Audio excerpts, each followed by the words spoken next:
est intelligent, hein, il a l'expression, il a l'art, il a le courage, il est jeune. Vous avez mais je vais d'Endon à Zualier. Tu comprends donc? Je l'ai beaucoup aimé. Frappe, il peut faire la macasse. Tout ça, c'est pour permettre à la classe. Qui aime bien. Châtie bien. Yotanga. Vous comprenez? Donc, dans ce sens-là, je l'ai beaucoup aimé. J'écris à ces messieurs. J'écris réellement qu'il s'est détaché de Kabila.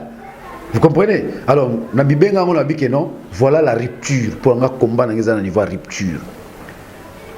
Au Moutounio Soto, Azo Kende, qui occasionné rupture. Na Kabila, il est le bien-aimé chez moi. Honoré Ngwanda pe Zalawana. Non. Mais honoré honoré Ngwanda na biso ata des grammes masumu même Zambaro il est qui hein? Honoré Ngwanda baza ba tofu baza na comment on appelle ça na purgatoire. Il faut oumena na purgatoire. Ngwanda bomé belé na lobango. Donc là ce sont des faux débats tout temps bango c'est pas les temps maintenant les problèmes tout ça nango. De tika na démon. Au nom de l'unité na tanga ba comment par rapport à l'unité kaka. Au nom de l'unité on a besoin de tout le monde. Mais un gars vient à mon amour, ça la sous-bienté. Jusqu'à ce point. Non, je te l'ai dit. Mais avec tout ce qu'ils ont commis comme mal, ça a affecté même l'état psychologique. Et puis, Ngwanda Boutanga, ça colline. Toi, tu crois que Ngwanda a combien d'années encore sur la terre? Bah, des amours, Ravia Koufi. Bah, je m'en vais, papa, au langue petit. Ngwanda, il y a un mukolo. Tu veux que tu bandes qui sont sans que tu bandes tout bête à tel zone, tu bandes tel zone rapidement. Tu perds deux personnages religieux très importants en Bokanabiso, juste entièrement à Papa Langui. 2 ou 3 jours après, Maman Langui a Tika Kibiso depuis hier. Un mot par rapport à personnage Johanna. Bon, un mot par rapport à personnage Johanna. D'abord, le Congo promo de Fatih. Bolanda Congo promo pour Ezolo la vérité. Avec Congo promo, it's not the same. C'est pas pareil. Rafidendo. Check. Hugues la coiffe Ikote. Et enfin, je suis arrivé. Salon Hugues la coiffe Ikote. Non seulement c'est un salon de coiffure, mais aussi une machine de transformation des hommes et femmes. Regardez-moi comment je suis. Vilain. Mais attendez, 2 minutes. Bogart. Vous allez voir.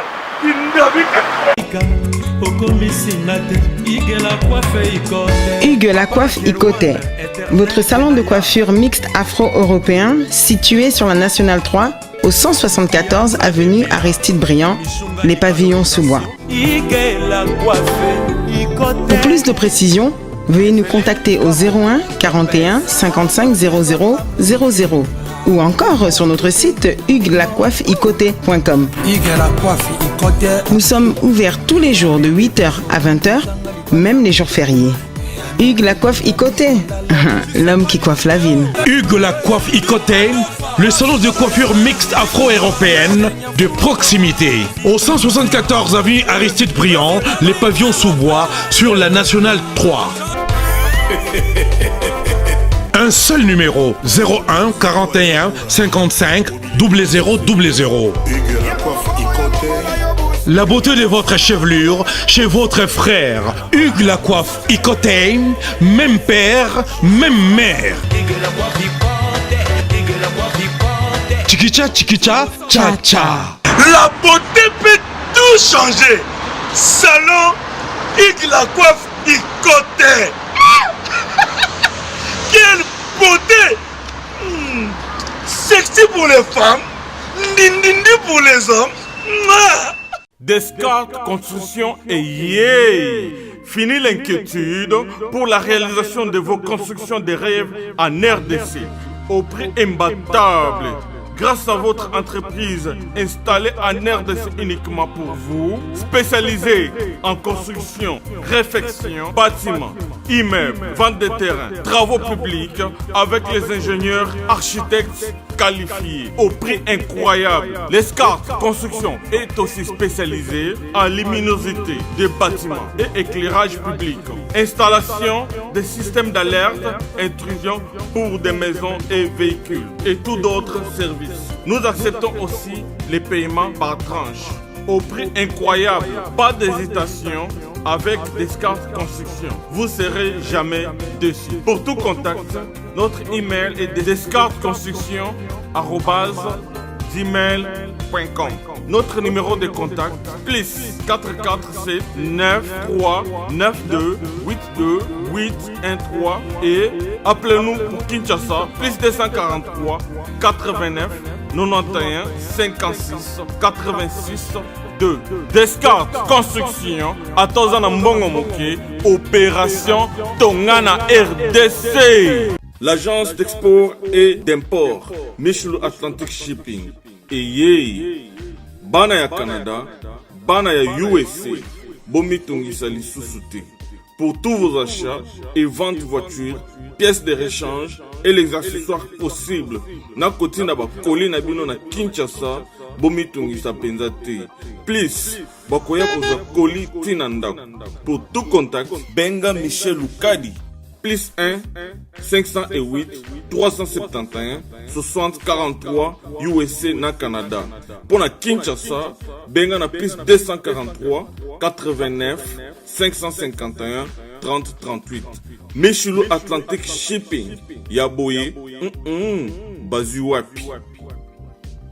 Raf Ngindou, félicitations pour la promotion, c'est la rapport d'artiste. Que Dieu te bénisse. À connaît pas demander, il n'y a rien en face. Congo promo Rafingindu nde naninga mabete Congo promo Rafingindu aza mutu aza na mbongo boga aza na bakara danger donc a mutanzala te. En tout cas félicitations, merci Sito Oumela. Rafingindu le présentateur la force créative Congo promo Boroto ça la force militaire na Congo promo. Et faites comme moi, allez voir Congo promo tv5.com. Donc au nom de Jésus-Christ nous bénissons le Congo promo. Avec Rafingindu, Congo promo ne tombera jamais. Bigolo Congo promo nde. Ouais, balobi Rafingindu. Congo promo toujours, grande puissance. Come on. Congo promo qui torcos net na film. Congo promo babunda na nango. Rafingindu. Congo promo. What a plus, what a boss là. Igela coiffe ikote Papa na Kerouan, éternel Kenaya. Espace de cérémonie chez Hugues la coiffe Ikote. Un cadre spécial pour vos cérémonies conviviales, pour vos retraits de deuil, matanga, fiançailles, baptême, anniversaire. Au 174 avenue Aristide Briand, le pavillon sous-bois, dans le 9-3. Référence Salon Hugues la coiffe Ikote. Votre réservation au 01 41 55 0000.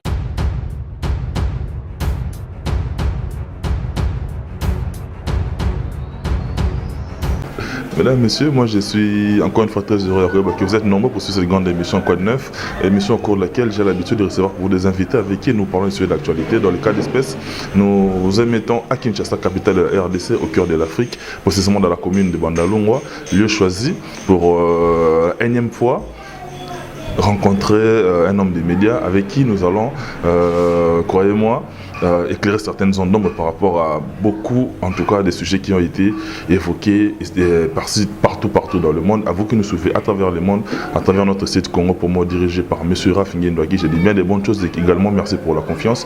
Mesdames, Messieurs, croyez-moi, il y a vraiment à boire et à manger. Il y a pas mal de sujets qui font couler beaucoup d'encre et de salive, raison pour laquelle nous sommes venus ici sur place pour nous entretenir pendant une bonne demi-heure avec celui qu'on appelle M. Daniel Safou. Daniel Safou, Boulouz et Bandombe, Boulouz Melo, Tomoni Mbotate. D'abord, Yomo Daniel Safou physiquement, Boni Yomoko, et puis Nabandar. Toujours la première question, comment se porte le pays? Le pays se porte très mal. Le pays va à la destruction. Le pays ne va pas bien. Le pays est pris en otage. Le pays est occupé. Le pays vit dans une dictature doublée de l'occupation. Tu comprends un peu là ce que nous vivons aujourd'hui au Congo. Alors, nous de Daniel Safou, je crois que nous méritons considération et respect. Tout ça, bah, martyr du temps présent, bah, héros vivant. Il y a comme Moutakingani. Yo biso batu to comme to longwe batu nzambe. Na longwe mutanzambe.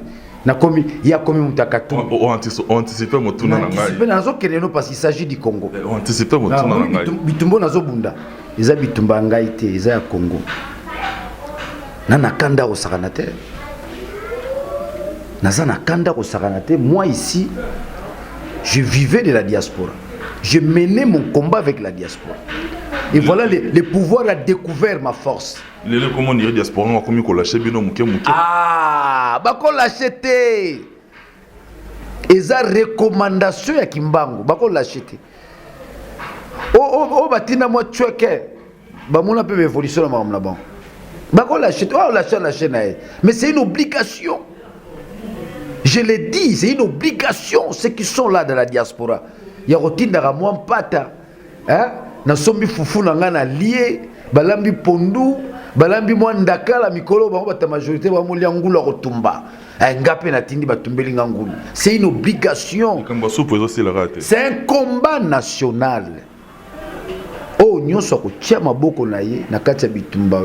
Il a bénédiction, il a longévité. Mamba Congo za na j'ai souté.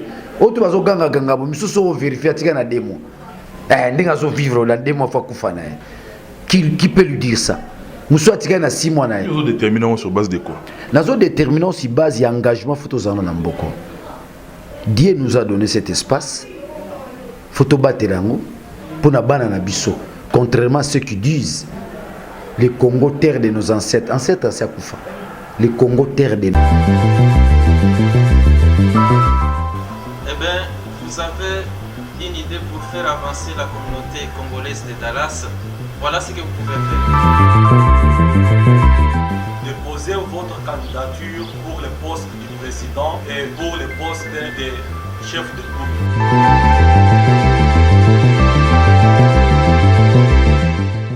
Du 14 mai au 16 juin, dépôt des candidatures. Le 5 août, débat contradictoire. Et le 11 août, élection.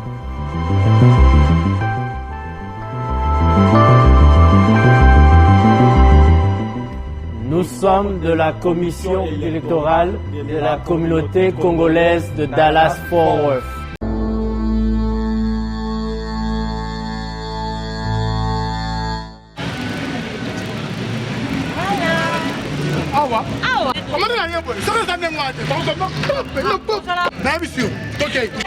Ça est bien fait. Bonjour, bonjour. Bonjour. Je pense que Bakoni na biso comment que déjà. Nous avons fait tout Bakoni na biso. Bali bosu no mona yao. Papa, ngaso na uti poto na ya kanzela moko na biloko na ngai. Azana descendance ya Satutoma. Bandi marate za ba ya famille. Mais na cyber service andi marate andimi. Bana ya France, Paris, Lyon, Toulouse, Rennes. Bino tu buya kote wana. Uzana iloko dingu tinda na Afrique. Toa wana Congo na Kisasa. Nikuna yazo ngumba mako. Kukena na yoko situatite. Service agence pas comme les autres. Nos enfants. Ce qui n'a bisio voyage au Tokenaki en Afrique du Sud, makoki tezwaki, au monde avec Tokenaki na bisoka musala. Mais oh bah tu le vois ah t'es bah comment non comme ben bon obike bosomba makikuna ba mai mukebai ba jakindala alors que moi le roman mukena épinglé Daniel Safou yo bandi na opposition avant que Moïse Katumbi a comment lelo opposant parce que lutte wana nyonso oyo sala osali ozo continuer ko sala ti lelo est-ce que tu te dis quoi lelo est réseau comme quelque part sali na loba hein passez-moi l'expression na bandeko bazomona ki komi sali parce que oza ko kangama na bandeko baza na intention on ya ko bousculer pouvoir pour alternance ça na mboka na biso. D'abord on a précisé le leader na makabato ce qui leader ba mi ko memayo bitumbano baby c'est moi Daniel Sa porteur des idées claires et distinctes. Je constate que tel paradigme peut libérer mon pays, je m'accroche à ça. Je ne cesserai jamais de le dire. Daniel Issa Faza pona elombe nyonso à côté manamboka. Syndicat Telemi Abinaze Elombe. Moïse Katumbi a Telemi Abinaze Elombe. Feti Sekedi a Telemi Abinaze Elombe. C'est aujourd'hui Joe Nebandela Miso Tuninga comment va le Congo. Batwazo bientôt qu'il y a une élection, ça je vous dis. Ça c'est ça je vous dis une vérité. Nous allons vers la confrontation avec Kabila dans la rue. omuninga na lati noir donc nakoma déjà ko milelelanga moko non sans mbuta te mbuta za na retraite mbuta azobima na juillet awa parce que makambo ya Congo ezosila na juillet omoni makelele bazotya toke na Kabila ti 20 décembre te tosila na Kabila na juillet. Nous attendons, on va convoquer les corps électoraux. Toujours zélé les 23 T. Toujours zélé les 23 T. Tala ba rôle to jouer na moment tala Mouni Nelson Mandela tant bazo potana il travaillait en dessous. Na moment oyo to linga to étouffer déjà la résistance populaire partout na Kinshasa. Tina ba province. Nous ne faisons pas un travail. Nous sommes là dans les déclarations, il n'y a pas un travail qui s'est fait. Mais Daniel ça faut travail. Daniel ça faut travail. Au moment où meeting il y a Félix na Sainte-Thérèse, Nanjilo, ça c'est un travail. C'est pas des simples c'est un travail. Na kita sur le terrain na kanga qui sensu na kanga matete. Na bimiso sous lemba. Tomata. Yomo sentiment ça c'est un leader. Nous travaillons pour réchauffer la population. Pambate tozo kende na ye na balabala. O tozo ko Macron le coup de chapeau, hein? Je les salue en passant. Je salue la France, je salue l'Angola, hein? Je salue les Rwanda entre parenthèses. On salue le Rwanda entre parenthèses. Entre parenthèses. Pourquoi entre parenthèses? Mais malheur na biso Rwanda en a beaucoup contribué. Les parrains d'hier de Kabila, c'est les Rwandais. Mais je pense qu'effort et dynamique interne n'est tout à reculer aujourd'hui. Mais il n'a pas encore bien reculé. Il va bien reculer les jours où ce régime va tomber. Les Rwandais reculent, mais devoir de mémoire est allé. Oui, devoir de mémoire dans le sens, il y a Marambo Asala. Mais oui, mais on ne peut pas effacer l'histoire. Autant Zoba qui est en pleine dictature doublée de l'occupation. La banquité dans le bien. Mais c'est ça n'a pas un jeu à miner autre single biso ba congolais to réfléchir qui tous en a bilora mike Daniel Saf va sombier mais vous faites les jeux du pouvoir. Le pouvoir découvre ma force, c'est la diaspora qui n'a fandi bo moins été bimina Paris et créer lo ben tox lelo il crée ben tox et puis ba répercussion na ngo mo sentir en opé na ba te bilé pe on est pour soutenir yo na niveau les banda lelo pe musu ba comme moi réticent mukate ko ti palenti mama martiona zo kangai mukate koti so Daniel Saf mukate Kabila tanga yoka watindi des sacs ya soupe ngulu so na sani ola nanga donc les combats quand on les mène na niveau interne tous aliawa sans appui à diaspora tokokoka ko s'en sortir te mutu mo ta roza na prétention que ngai nem na liesa Daniel Saf non moi je suis locataire. Mon travail, en tout moment, je dérange.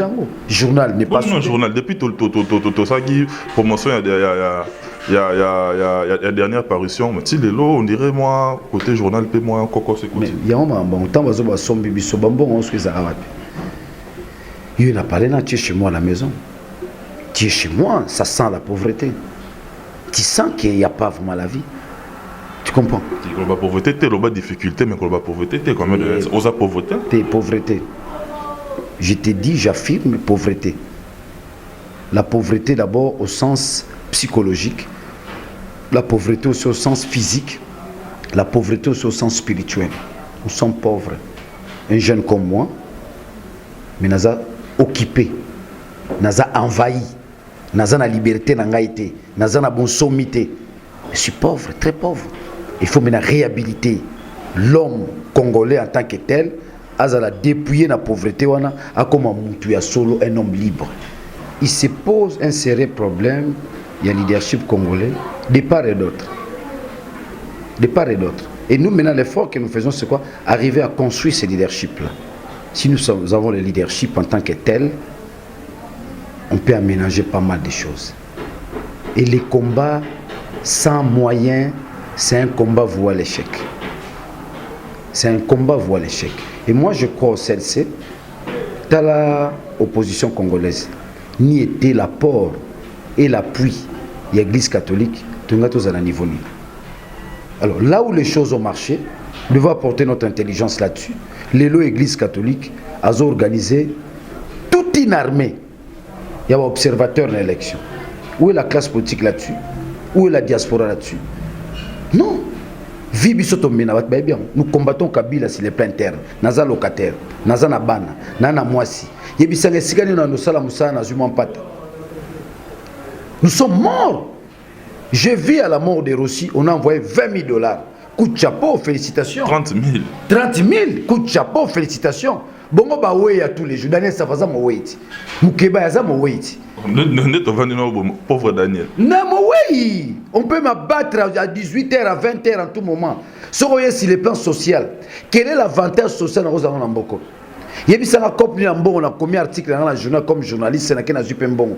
Qui na SNEL, na INSS, tout na SONAS. On a tout verrouillé. On n'a pas droit, nous, parce que nous ne soutenons pas Kabila. Nous n'avons pas droit à la vie. Nos enfants ne peuvent pas vivre comme d'autres enfants. Moi-même, je ne peux pas vivre comme d'autres personnes. Mais après, c'est la diaspora. Au Fandibo, moi, il y a des jours, je pourrais me réveiller. J'ai 1000 balles, j'ai 500 balles. C'est la diaspora. Des gens que je ne sais pas maîtriser. On t'appelle à tel pays, tel pays, tel pays. Et je n'ai pas besoin de maîtriser. C'est lié à la recommandation spirituelle et mystique de Kimbangu. Banelaka baroya baro telema. Bakozanga roliate, bakozanga rolatate, bakozanga maïté, baza. Tu vois ma maison? Il est guiné de bandara ba papitamba. Là ma koloko tambola, tu vois ma maison? Double salon. Ozanga retoucher bangote. Ah kasi bango na ndete ba kolitite. Yango pe mikolo diana pas la mukele o mikolo abi pozo kima. Bango ba memaka ba bougie. Abi pozo kima ye. Diana abi pozo kima. Continue bango na sima bango ba bougie bazoye ba nzembo. Umela, umela bango. C'est pourquoi je m'attaque à eux. Je les attaque pas de manière théâtrale. Je les attaque enfin à quoi affaiblir bango na opinion. C'est une action. Parce que la doctrine de Daniel Saf à l'heure actuelle, c'est la mobilisation. Parce que na yebi tozo kene na bitumba. Soki mokile telemité toko kufa baike. Bongo tolingi te bato ba kufa baike. Yango moni na ko beta tangwa, bolongo na distraction. Baike baza kuna na poto, bazo utiliser bango juste chercher à nous affaiblir. Arrêter l'action nationale. Ba étouffer yango. Et action des bandits lelo te bandakala. Kimbango banda ki yango. Tiseke d'ailleurs ko boucler yango. Lelo bisoto bimi na bantra iwana. C'est pas un combat d'un individu qu'un individu peut étouffer. Yango na biso za obligation. Bato baz bayi États-Unis, bayi France, bayi Belgique, partout. C'est une obligation de contribuer dans ce combat. Et ça dit qu'on va rebondir la route. Parce que quand vous donnez, vous avez des énergies. Oso permettre d'abord aux anavi moulaye. Yomoni bato ba ko kufa kufa ka boti na te. Mutuka rabo accueilli. Mais l'homme doit vivre longtemps sur la terre pour nous promouvoir ma belle. Pourquoi me donner kufa mbalamogo? Mais c'est alors il y a des actes qu'il faut poser na vie na yo na mutu na bo moinaye. Ba acte na tango zo poser ngote ba acte ba bengo des principes mystico-spirituels. Ils ont obligation à vie. Neti mutu ko pesa libonza eza obligation. Ko pesa di mais obligation. Ko sunga ba na pas ses obligations. Ko sunga ba ko les obligations. Bongo ko sunga ba ko bunda pona mboka na yo. Et c'est aussi une obligation. Ngala za mvuluzi nazo imposer bango yango. Yo kan so biso to komi ko lala nzala 3 jours 4 jours nga dernier saf nazo liate na ko lela. Mais bozo lo komuni pe volker salamina na kimbanteke volker salamina bandal. Il y a une intimidation pardon. Intimidation. Intimidation. Nazo bisayo batundeti biso za makambo kimbanga lobaka. Ngai tiseke da bisangai. Tu es sincère dans ton combat, tu seras soutenu. Tu ne manqueras de rien. Yango ni père on a pona. On a lindala li bosanda. Tambola na bandako na bango. Ndaku nino ti lola le na katiseke. Tambola. Okebite na bato bazui ba poste okepe pa nani Jean-Marc Kabundu lindala les ateli bosanda. Nazo ça sorot. Okepe na libosa Jean-Marc Kabundu ko lindala les ateli. Mais moniere ezali. Moniere babomba ba tête na bango. Ozo comprendre. Quelle intention. Mais na lobi lindala la liboso ndaku. Que ti lelo Tshisekedi me fait des visites. C'est mon maître. Les mahatma. Ça la révélation. À sa visite on va combien? Et puis à lobi na oli. Nazo biso na ngonge ko kitezela. Ngonga na ne ko kité. Toke na mapona miti. Toke na mapona belozo moniana onga chef a IDPS, onga ibo bele ba échouer. Omone to tango yo échouer. Carrière politique comment? Ou ba koleka. force nyonso tout le monde a force à IDPS tout le monde en a parlement oh force ensemble tout le monde en a parlement force oh Daniel savent des acquis. Mais le leadership n'a déjà construit. Est-ce que de manière autonome, on continue à lutter dans le est-ce qu'on est obligé de s'associer quand on a peut-être que l'association a discrédité? Non, l'unité de l'opposition. Momoto comme il faut unité. Kusangisa babilombe nyonso. Kuzwa syndiqué sikazali zalawana. Kuzwa Félix sikazali zalawana. Kuzwa nani avena ngasumbala nganda. Sumbala nganda. Kombona so tangelinga mamuna kan sa vina ngati sekedi. Donc rupture kotaka déjà place wana parce que déjà ceux qui retardé avant Tshisekedi akufa tonga to résoudre makam tala tawana to zwaki taba kamere bakina bakojo ya ona benga ke via sumbana nganda yazali yo babenga ka uzanga kinya tenara kizema ba Congo Olimbisa ba Pierre Lumbi, Olimbisa ba Katumbi, mais il y a carrément mingi. C'était un nouveau leadership qui montait en puissance. J'ai commencé à compter sur lui. Et certaines personnes savent que Nakoma est trop proche à Kamere. Parce que je me disais, c'est une étoile montante. Il est intelligent, hein, il a l'expression, il a l'art, il a le courage, il est jeune. Vous avez mais je vais d'Endon à Zualier. Tu comprends donc? Je l'ai beaucoup aimé. Frappe peu faut à la makasi. Tout ça, c'est pour permettre à la classe. Qui aime bien. Châtie bien. Yotanga. Vous comprenez? Donc, dans ce sens-là, je l'ai beaucoup aimé. J'écris à ces messieurs. J'écris réellement qui s'est détaché de Kabila. Vous comprenez? Alors, Nabibenga, on a dit que non. Voilà la rupture. Pour un combat, on a niveau rupture. Au Moutounio Soto, Azo Kende, qui occasionné rupture. Na Kabila, il est le bien-aimé chez moi. Honoré Ngwanda pe Zalawana. Non. Ben honoré ate, ba honoré Ngwanda na biso ata ba degra masuma susu même Zambaro il est qui hein? Honoré Ngwanda baza ba tofu baza na comment on appelle ça? Na purgatoire. Il faut oumena na purgatoire. Ngwanda bomé belé na lobango. Donc là, ce sont des faux débats. Tout le temps, c'est pas les temps. Maintenant, les problèmes, tout ça, tout ça, il y a des mots. Au nom de l'unité, au nom de l'unité, on a besoin de tout le monde. Mais on vient à mon amour, ça la soubienté. Jusqu'à ce point. Non, je te l'ai dit. Mais avec tout ce qu'ils ont commis comme mal, ça a affecté même l'état psychologique. Et puis, Ngwanda, ça colline. Toi, tu vois que Ngwanda, combien d'années encore sur la terre? Bah des amours à via Koufi. Bah je m'en vais. Oh yazaba, je m'en papa Olangi petit. Ngwanda, yaza mukolo. Tu veux que tu banda qui sans que tu banda tu beta tali zo nangora, tu banda tali zo nangora rapidement. Tu perdais qui, tu perds deux personnages religieux très importants en Burkina Faso. Juste entièrement à papa Olangi. 2 ou 3 jours après, maman Olangi qui a tika Kibiso depuis hier. Un mot par rapport à un personnage Joana.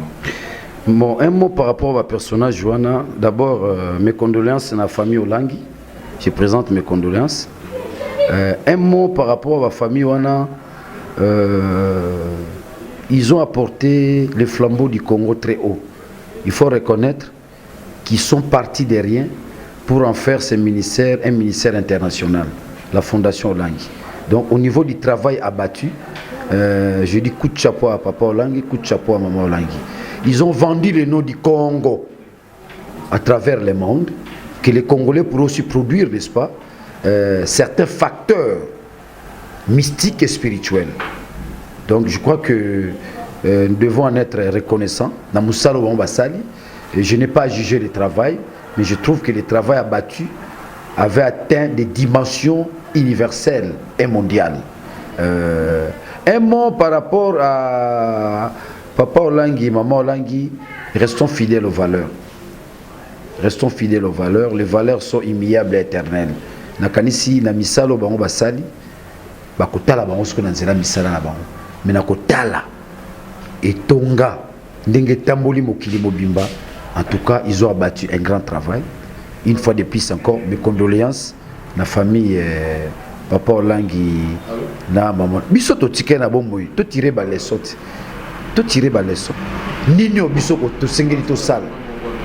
Nini to salaka. Oh lo biso ki to zalité. Ba imboka bana na biso balobela biso. C'est ça le problème. Batu mususu na mutu na bango tanga zoli ngulu batumba, hein? Parce que kena yolo tala bango na bango batie ba jeep. Bata côté kuna l'axe du mal. Baromoli ngulu batumba na mafuta. Non non non, il y aura le 3e mandat, oui, on va le faire.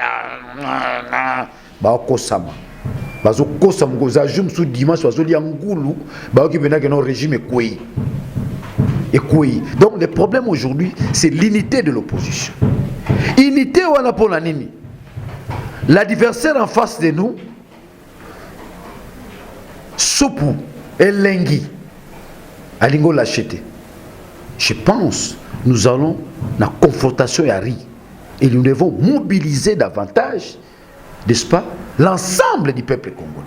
Le plus grand nombre va comprendre que nous sommes en pleine dictature doublée de l'occupation.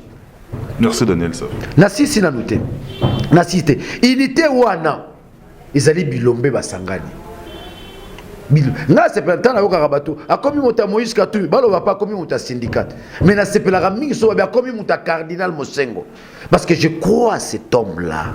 Moi Daniel Safou. Dernier rempart na nga ezali de tata wana. Yango yoka sona ki ba fingi cardinal na telemi. Le dernier rempart du Congo. Pour la dernière révolution, ils ont tatawana.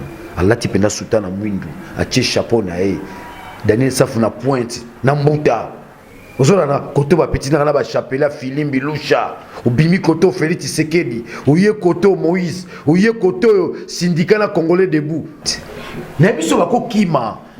Vous comprenez bako kima. Donc moi je crois que ce n'est plus l'air de dire que wana yete, wana yete. Nous connaissons chacun d'entre nous.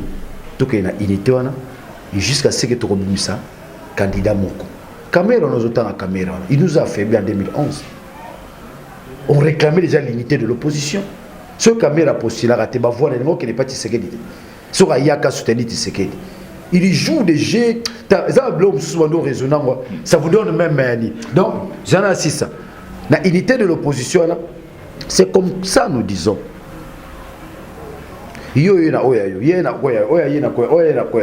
Ce que nous appelons l'axe du bien, les camps de la patrie.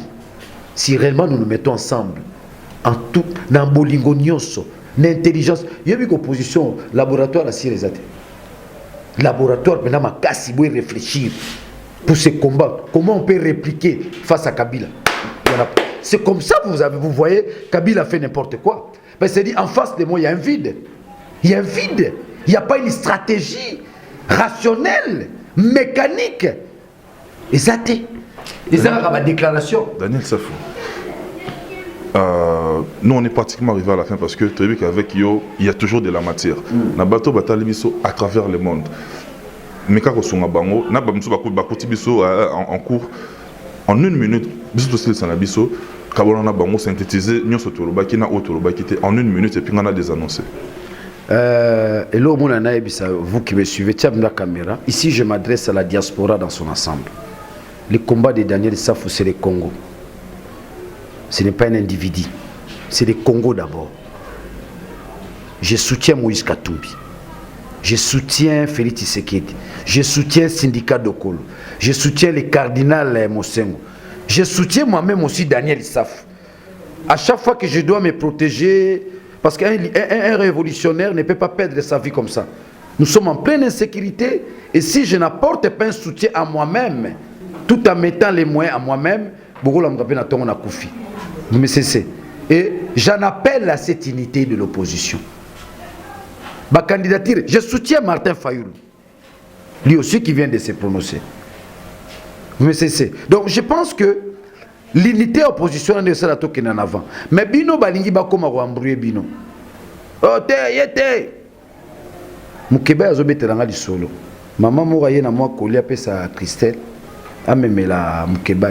Abia ngana pesa Mukeba moi kolio. Te efana na okaka. Ya koma mota Moïse Katumbi. Ça fait mal. Hein? Ça fait mal. Te mais koli wana ilingo ko sunga bana Mukeba ite. Yengo ko sunga pe Mukeba ite. Yengo ko sunga pe obazanzinga na Mukeba ite. Pona kisasa ezalaka moto azangi mungwa ayeko sengwa za koto. Mama Marte nakozwa mungwa te.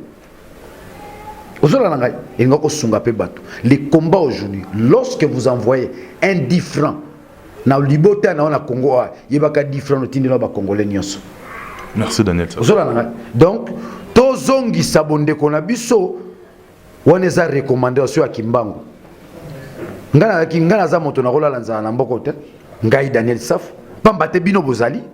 Ce qui n'a comme la lanzala, bakosi binote, babubi binote, balembisi musalo tozo sala, eza musalo nzambatini bisoto sala pour notre combat. Nous devons résister jusqu'au bout. Nous sommes les défenseurs du peuple. Daniel Safo appartient au peuple congolais. Le combat de Daniel Safo, avant tout, c'est le peuple congolais dans son ensemble. Bitumba Mabele, eza Mabela Mutute. Toujours le roi mot de clôture. Donc bateau tout na zalangai, soko bungi rumba na boakisio. Toto be la caméra, abunga rumba ti. Nazara sunae point. Ko bunga rumba te zonga. Mais na mone pas mo zonga zonga muke muke. Et rande moi na bunga nda kwa. Mo yo kwa sana simanda. Kasi bo benga yati. Akomo ya muke muke. Mais je crois que ça va s'élargir davantage. Nous lançons un appel à tout le monde. Vous qui êtes en Europe, organisez-vous. Nalingi na yo kapina botele mien. Babo ibo voter. 7 millions. Obingati nazana contane na diaspora. 7 millions jana l'équipe député. Siko bino ba électeur na ngai bo voter ngate. Merci na ba électeur na. Botele melananga. Na yo kapina ke na Paris ba telemaki. Na sengi bino c'est la pardon. Tcha. Tira la caméra.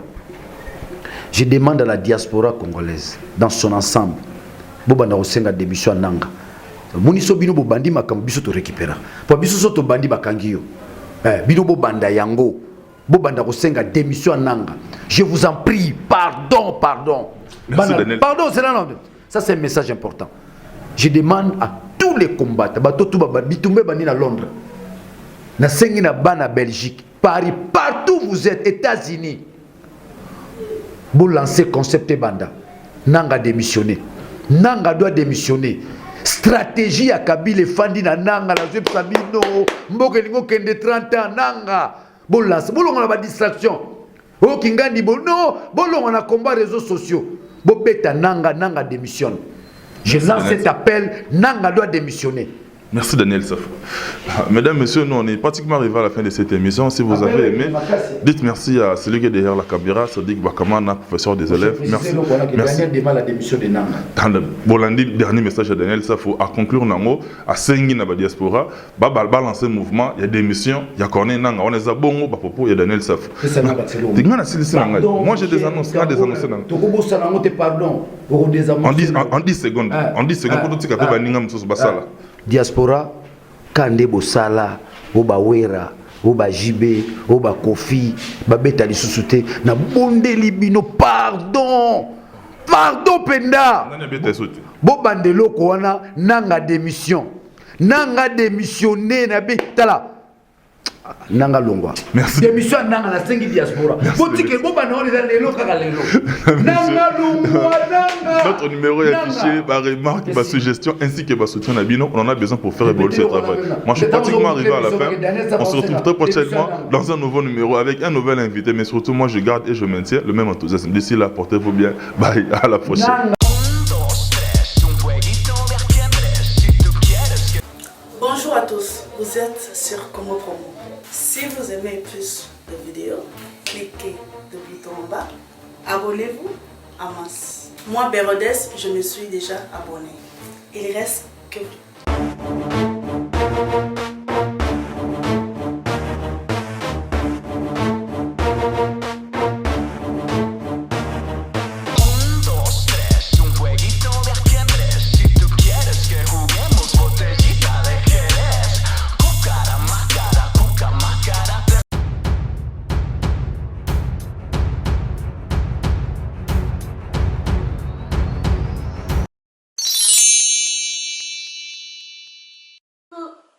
Coucou, c'est Nathalie Makoma, promo sur CPLA TV. CPLA TV Box est commis à 55 livres. Et encore plus, 10 jours gratuits. Et encore 15 livres par mois. Abonnement dans CPLA TV. Oh mon Dieu. En profitez. Boya, parce que promotion, et Zaline copier la moto. CPLA TV. Wow. It's the best. Nathalie Makoma, à bientôt.